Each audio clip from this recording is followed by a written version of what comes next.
Some summits, some near summits, and a new player has entered the chat, Cyclone Shakti. It's been aired since May 23rd, and here's your daily dispatch from Everest.Live.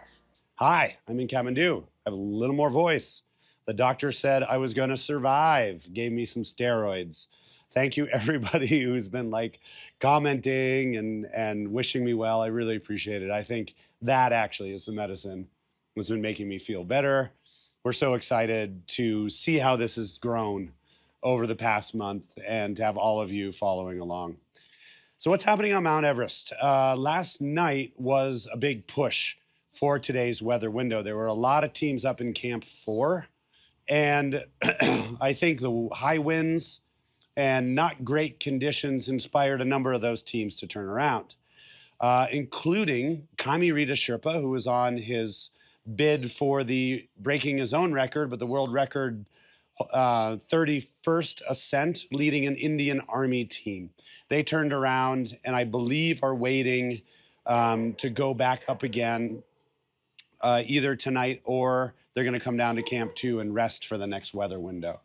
Also in that group was our friend who you met on our feed yesterday, Bianca, who's the youngest woman to climb, I believe, Manaslu and Ama Dablam. Unfortunately, she too turned around before reaching the summit. And I think her and her parents are trying to figure out if she's going to try again for the next weather window or call it a season.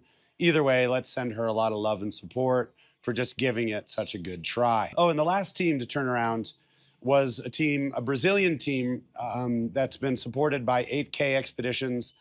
These folks went up early on. They were one of the first teams to go up early in the season, and they missed the weather window then and ended up spending something like 3 nights in Camp 4. They came back absolutely shattered, and they waited throughout the season to recover, to go back up to hit last night's weather window. Unfortunately, that gamble didn't pay off. Not sure what they're going to do next, but I just regardless hope that they come down safely. And so in the good news column, there's also quite a bit to celebrate. First, just little fun tidbit or factoid. Pasang Dawa Sherpa, sort of a legendary Sherpa from the village of Pangboche, he climbed Everest for the second time this season, making it his 29th total summit. He's hot on the heels of Angrita Sherpa, who turned around earlier, as we mentioned. But in addition to that, there was a lot of summits by commercial expeditions that did occur last night.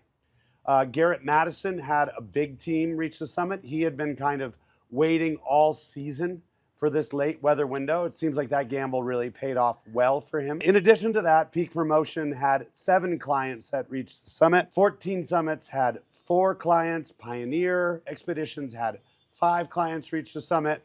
And I just now got a message also from our friend Ryan Waters at Mountain Professionals. And they had a group of 9 people reach the summit last night. A lot of you too have been asking about what happened to the guy who was going to base jump off of the side of Lhotse, Tim Howell.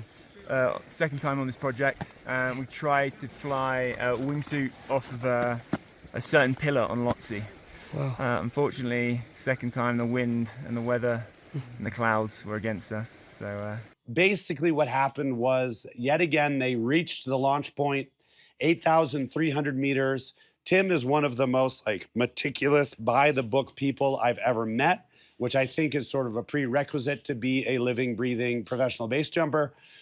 And they believed the weather report, which all of us do, but unfortunately that led them to being stuck for 3 hours on a ledge at 8,300 meters in the middle of a huge, huge storm.